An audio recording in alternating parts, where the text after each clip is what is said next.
welcome you out to our store tonight. Tonight you're going to see something about your health, your wealth, and your future that is the most important thing to you, to your health, if there ever was, and it's the water you drink. Because you are 71% water, there's nothing more important to you than the water you drink in your life. Water is so important to our body that every organ in our body runs on water. We're lubricated with water, we're heated with water, we're cooled with water. When we get something in our eye, water comes there to wash it out. Water is so important. Water carries nutrients into our body. There's nothing more important to our health, our wealth, and our future than the water we drink. And tonight you're going to have a lot of questions as we do this show. And I'd like you to hold those questions to the end. And I probably will answer most of your questions as we go through this show. Now, throughout this show, you're going to see some things about water that you've probably never seen before.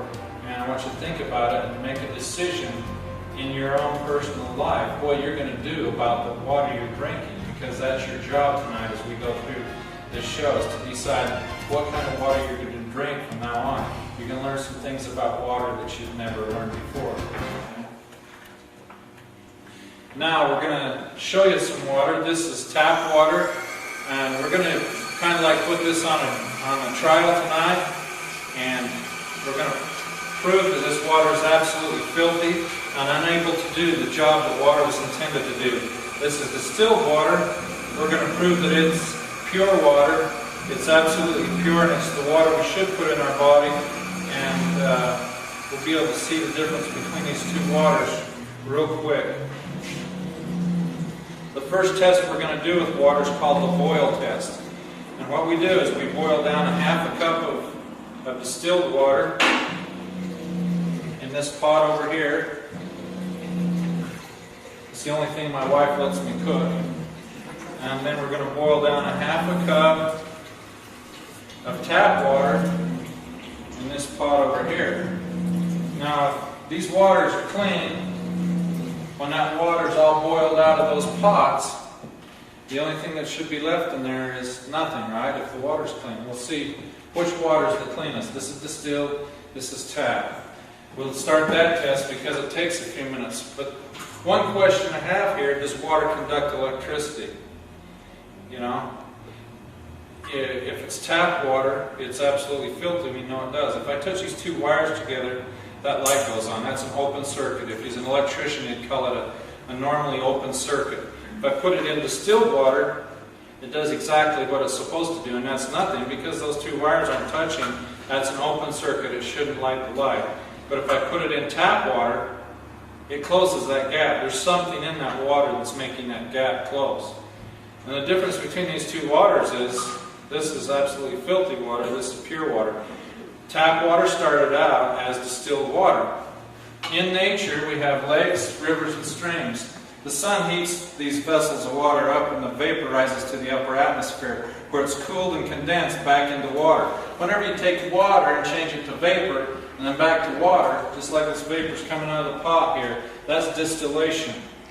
Rainwater, though, falls through an absolutely filthy atmosphere. It's completely void of anything in it. It's distilled water. But everything in the air is gathered up by the distilled water and taken down to the earth. So you have emissions from factories, smog from cities, solvents from all kinds of chemicals, emissions from cars, trains, planes, and buses. All that is in the air. That's one reason the light is on in the tap water. Our tap water hits the ground. In 1 teaspoon of dirt, we have billions of bacterium, virus, and parasites. The reason we do is because every animal and insect that's ever lived, reproduced, died, and decomposed has become part of the soil, and that's the food for them. When the rain hits the ground, it picks up these bacterium, virus, parasites, decayed animals, and insects, carries them to a lake, a river, a spring, a stream, a well, it doesn't matter. And that water is full of everything that's in the soil. It comes to a lake, the fish live there and they die there. And we drink that. We drink everything that's in the soil, every microorganism, everything that comes in contact with water, water absorbs and transports it. Our water comes to a treatment plant where we're chemically treating our water. That's why it's called a treatment plant. Our water is exposed to many chemicals. This is a newspaper from Utah called Capital Connections, news for about people in state government, the Utah State seal. On the back of it, it says, making sure your water is safe. It's written about Eva Neminsky. She has a PhD in environmental engineering. She's over all 50 water treatment plants in the state of Utah. She says right here, we're learning about very resistant pathogens in water. They're very difficult to kill, so you need strong disinfectants. These chemicals may ultimately cause cancer over your lifetime. So the question becomes, would you rather have diarrhea today or cancer tomorrow? So who wants diarrhea and who wants cancer? Pretty good choice there, huh? That's the two choices we have, drinking tap water. I think that we should drink something else other than that. The cancer they're talking about is prostate cancer, bladder cancer, colon cancers. That's your urinary tract cancers, because that's where the water goes first, and we're exposed to all the chemicals that's in those waters. We know chlorine mixes with acids in water, and that causes trihalomethane compounds. It's linked to spontaneous miscarriages and various cancers. That's according to USA Today newspapers, Johns Hopkins University in New York, and they're the ones that conducted those tests. When our water leaves the water treatment plant, it goes through the pipe system. Sometimes these pipe systems are hundreds of miles long and hundreds of years old. In Ogden, Utah, where we're shooting this, our pipes are 108 years old. They're cast iron with lead joints coming out of a canyon, out of a reservoir. It goes for hundreds of miles here in the city, back and forth to different houses, comes up into our tap, and we turn these taps on and drink out of our beautiful faucets and think nothing about the journey that water was on. And it's a long, filthy journey, because where that water's been is where we walk. So everything that's on the bottom of your shoe is in your water, if you ever think about it that way. That's why when we put the light in tap water, it conducts electricity. There's 80,000 chemicals in our water. In 1903, we had 3 people and 100 dying with cancer. In that 100 years till now, we've developed 80,000 commercially produced chemicals. And right now, 1 in 4 people die with cancer, and 1 in 3 people get cancer, and the cancer rate's still rising. And you think about chemicals in our life. We wash our hair with chemicals, we brush our teeth with chemicals, we wash our clothes with chemicals, we have chemicals on our food. We're a chemical society. The only thing that takes that out of our body is the water we drink. Water absorbs and cleans everything out of our body as it goes through our system. Distilled water is way different. It doesn't conduct any electricity. We know it's absolutely pure water. The journey that distilled water takes is way different than tap water. We bring water in a boiling chamber to boil. The steam rises and leaves all the impurities behind in the boiling chamber. The steam's forced to the coil, the fan cools the coil, changes the steam into 99.9% pure water. Periodically, we drain this boiling chamber out. So when we've made 50 gallons of water through the distillation process, what was in 50 gallons of water now is trapped in the boiling chamber. When we clean that out, we sometimes are totally amazed with the amount of filth that's in that boiling chamber. Like in Salt Lake City, that's what's in 50 gallons of Salt Lake City water after we clean the boiling chamber out. And people wonder why they're getting sick, why they have diseases. This is Ogden, Utah right here. That's 50 gallons of Ogden City water. Isn't that weird? How much filth is in tap water. You never would believe it unless you see it for yourself.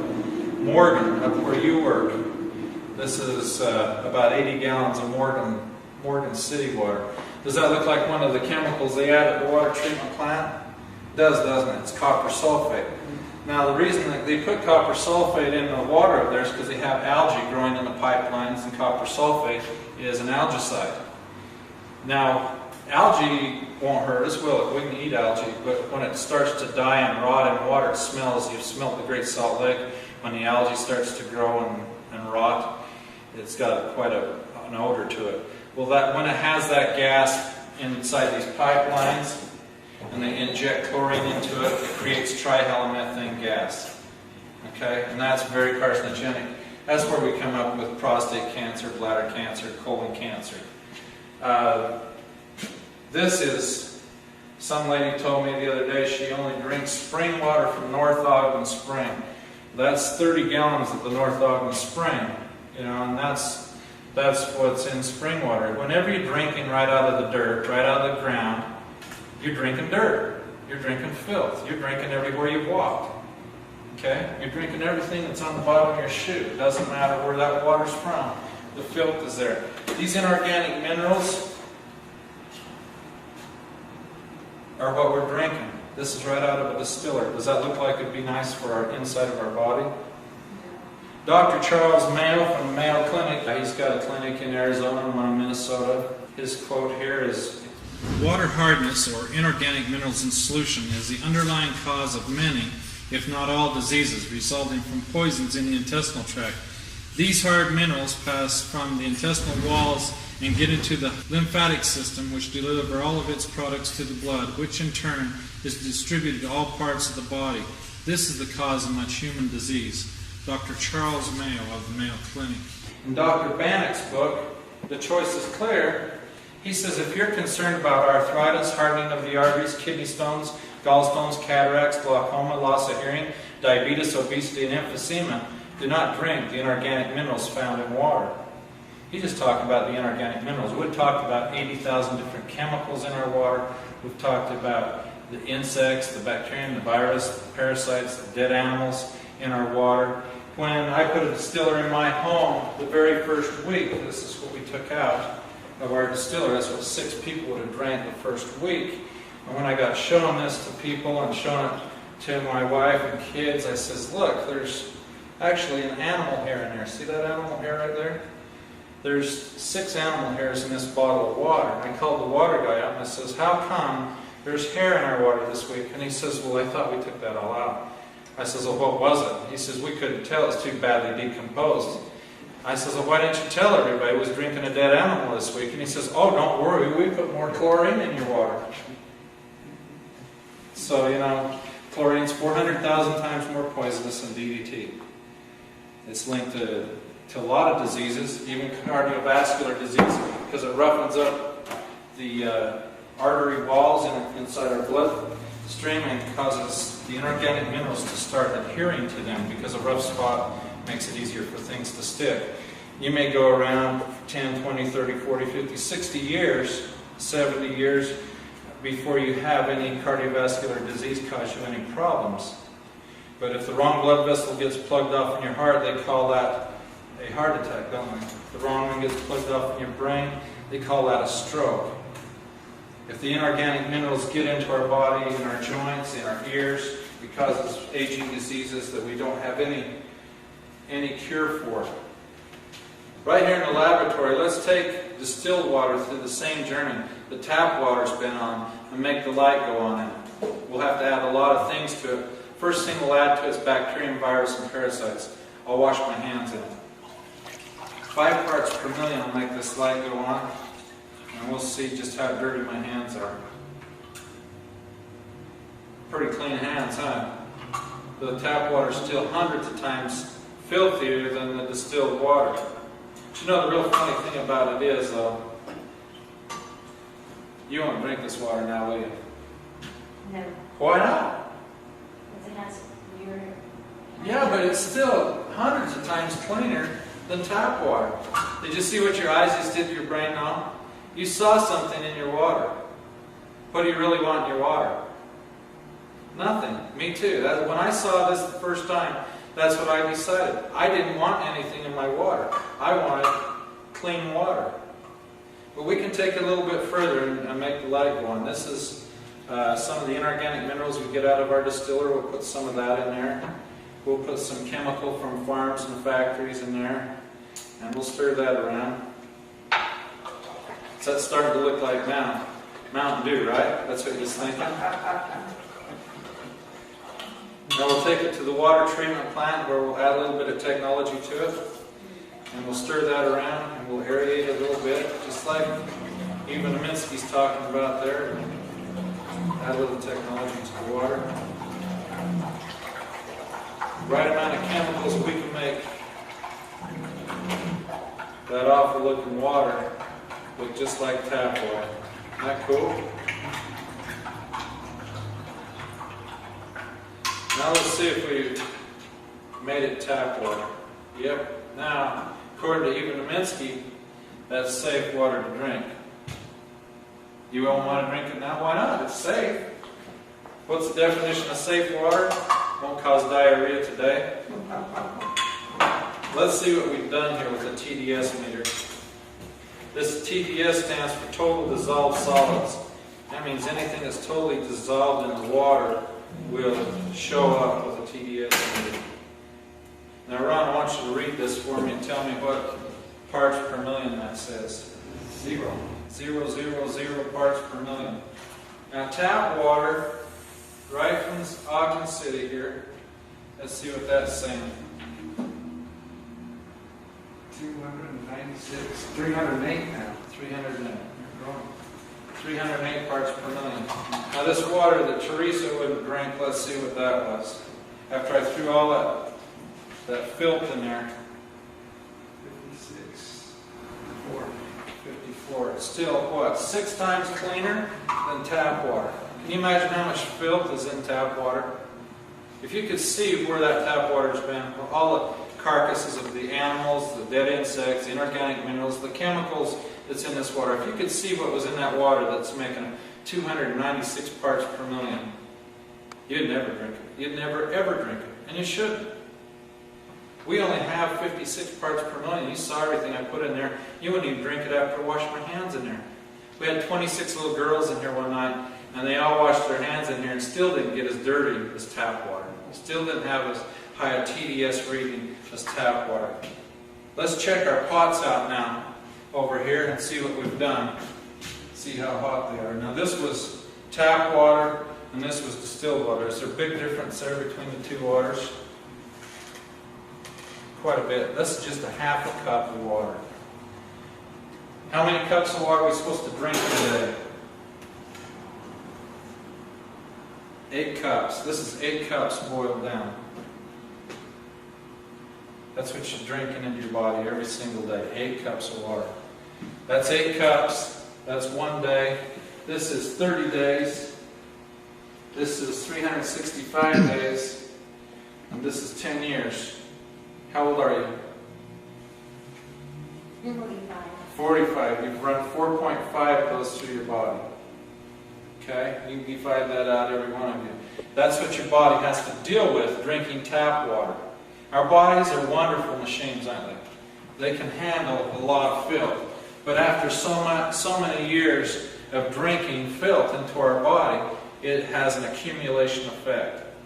And someday it's going to cause us some health problems. If we had a brand new Lincoln Continental and we opened up the hood and poured this down the oil spout of that car, what would the dealer say to us about the warranty on that engine? He'd say it was void, wouldn't he?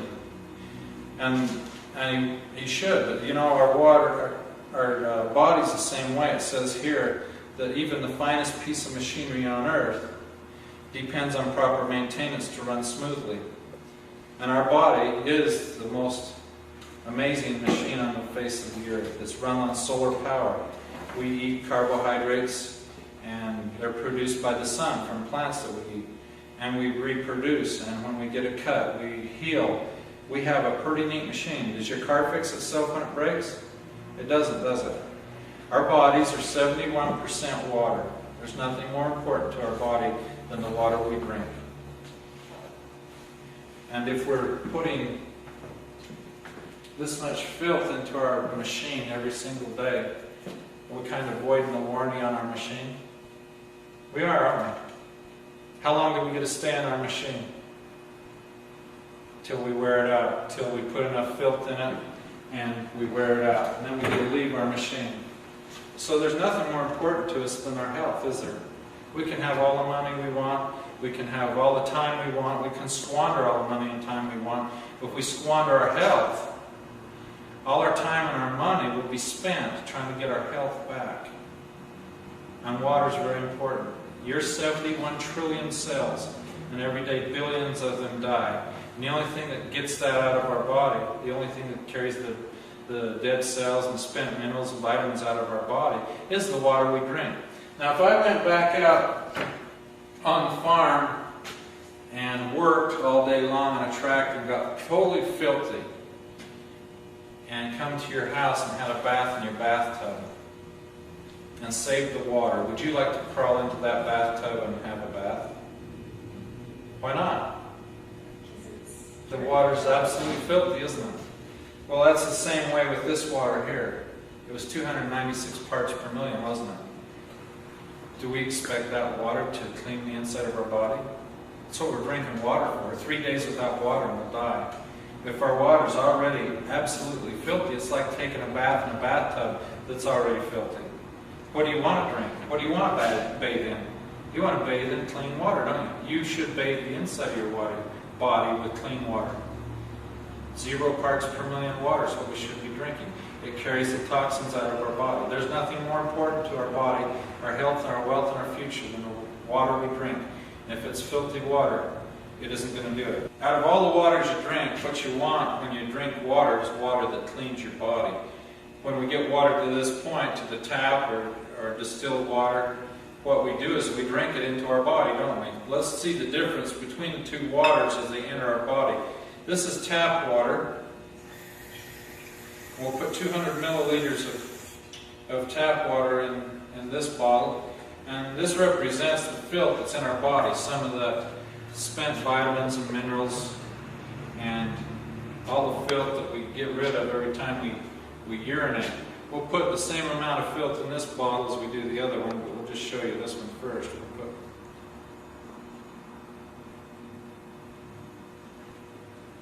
12 drops of filth in this body. We'll put the cap on. As this water goes through your body, goes up to your brain and through all of your organs and around your body, you'll see something happening to this water. As that water goes through your body, what's happening there? There's an accumulation of filth in that water, isn't there? You see that? When you piddle this water out, does it leave something in your body? It does, doesn't it? It isn't able to absorb and transport and eliminate the waste. Now this is distilled water in this body. We'll put 200 milliliters of water in this body. We're going to have it contend with the same amount of filth.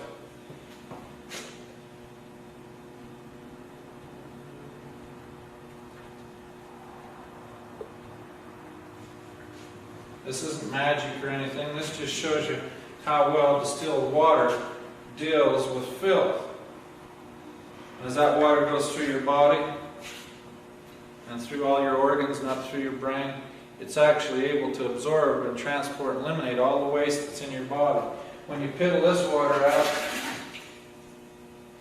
it carries the filth with it. There's a big difference between the two waters, isn't there, in your body?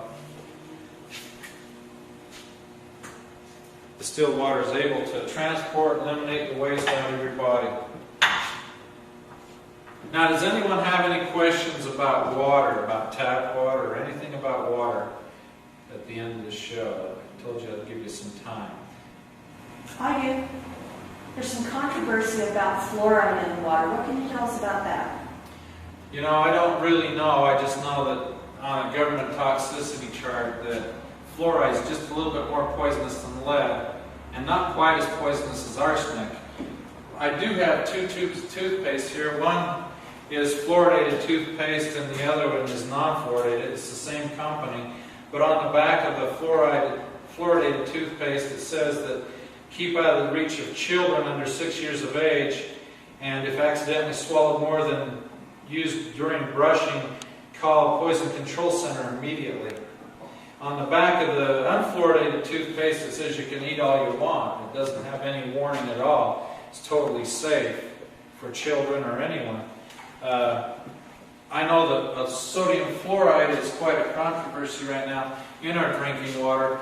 The EPA has come out a stand against fluoridation of drinking water. I'm not a scientist, so I don't know really if it's good or bad, but there's some very good sources out there that's reliable that says it's not good for us. For me, I think that fluoride or any other poison I don't want in my body, there's enough poisons in my body has to contend with right now. You look at the places where they use fluoride, it's in rat poison, pesticides, dental offices, municipalities. It's also used in drinking water. Does anyone else have another question about fluoride? I would like to know if distillation gets fluoride out and what other chemicals does it get out? Distillation gets all chemicals out of the water, including fluoride. Volatile gases, however, do distill across. That's why we put a post-carbon filter on the distiller, and it carries a bigger spectrum of able to take out more things out of the water. A lot of your volatile gases are petroleums or oil. We know there's water, there's petroleum and oil in our water. Also, chlorine is a volatile gas, so the carbon filter takes it out also. Pesticides, many of them are pyrethroids and volatile gases made with petroleum products. So we know that distillation takes that out, boils across with the steam, but the carbon filter absorbs all that and takes that out, up to 99.9%. You'd have to drink millions of gallons to get any adverse effect from those chemicals. What's the difference between filtered water and distilled water? Filtered water is water that's gone through filters like these here. Filters are dark, they're wet, they're room temperature. They actually become breeding ground for bacterium, virus, and parasites. And actually they don't take out inorganic minerals. Reverse osmosis is a filter that has a sediment filter, a carbon filter, and also it has a membrane filter that does take out the minerals, and it does that by backwashing through the filter after it builds up pressure. It's very wasteful. It wastes about 2 to 12 gallons of water per gallon, and it's not effective unless you buy a very expensive unit. Does reverse osmosis take all the chemicals out? Reverse osmosis takes out many of the chemicals because they have a carbon filter on them. But there's a lot of things reverse osmosis does not take out. Reverse osmosis leaves arsenic, bacterium. We know it leaves fluoride now, nitrates, and we know that 12 parts per million of nitrates causes blue baby syndrome. And also virus. It doesn't even remove any virus. Sediment filters, they take out sediment. Carbon filters, they take out chlorine. They handle a little bit of detergent, a few pesticides and phosphates, also some sediment, and also sulfates. Deionization, it is good for a few more things. We get over here to reverse osmosis. Reverse osmosis still leaves arsenic, bacterium. We know it doesn't take out all the fluorides now. It takes out some nitrates. It forgets to take out any virus. Steam distillation along with a post filter, the carbon post filter takes out everything that's in the water. It significantly reduces every element in the water. So we come out with nothing but pure H2O. Steam distillation takes out arsenic, bacterium, cadmium, calcium, chloride, chlorine, cryptosporidium, detergents, fluorides, lead, magnesium, nitrates, organics, pesticides, phosphates, radon, sediment, sodium, sulfates, and viruses. A small filter like this cartridge filter is effective on chlorine, and that's about all it is effective for. Cartridge filters, they're hard to replace. They grow biofilm. Over time, the quality of water degrades in filters, but in distillation, the quality stays high. Even after hundreds of gallons have passed through a distiller, the quality of the water still is high. That's the problem with the filter. It's got a hole in it. If it's brand new, it might be working properly, but as it ages and as the volume of water goes through it, you don't know where you're at. You don't know what level of safety you're living in. We know that filters are wet and they're dark and they're room temperature, and they produce bacterium, virus, and parasites. And if you cut a filter open, it's full of slime, and that's called biofilm. That means there's bacterium in there growing. It's just like biofilm in our nose. We call it snot. And that's what gets in those filters, and we're drinking through it. Because the more filth you get into the filter, the dirtier it is. You have a failure in your filter and you're drinking 10,000 times more than you would if you just had tap water. So filters aren't really that great. Yes? What can you tell us about bottled water? Bottled water, there's a lot of states don't have any regulations on bottled water at all. On a government study, 25% of all bottled water was just ordinary tap water. Put in a bottle, there's not very many regulations on it at all. I don't know which bottles that was or what brands they were, but I know that water in a bottle sitting on a shelf in a grocery store can sit there for months on end. If it has any bacterium or virus or parasites in it, it can 10,000 times itself in the heat of the store during shipping or whatever. They're not refrigerated. It's just not safe water. There's some brands that are very good. There's some that aren't, but you'll have to read on the label and find out for yourself which ones they are. A lot of people say, I want to buy distilled water in a bottle in the store, in a milk bottle. They're leaching out all kinds of chemicals out of that plastic. During the process of making this plastic bottle, it's made out of a lot of things like formaldehyde and other kinds of carcinogenics that are linked to cancers of all kinds. And we see this on the news all the time about the safety of these bottles. They're not safe at all. They're unsafe. So you're just taking a risk by getting bottled water in a bottle. Plus, it's hundreds of times the price of ordinary tap water. Why spend $1.50 for a liter of water because it's just ordinary tap water? It doesn't make any sense. When we started this show tonight, I told you you're going to have to make a decision of what you're going to do the rest of your life with what you drink. And you've learned a lot of things about water here tonight. Distilled water is so clean that it doesn't make the open circuit close. But tap water is way different. What do you want in your body? What do you want to use in your body, in your machine? You get to stay in your machine as long as you keep it clean until you wear it out. If you're cleaning your body with distilled water, your machine will stay a lot cleaner than with tap water. There's a big difference. So you need to decide in your life what kind of water you're going to drink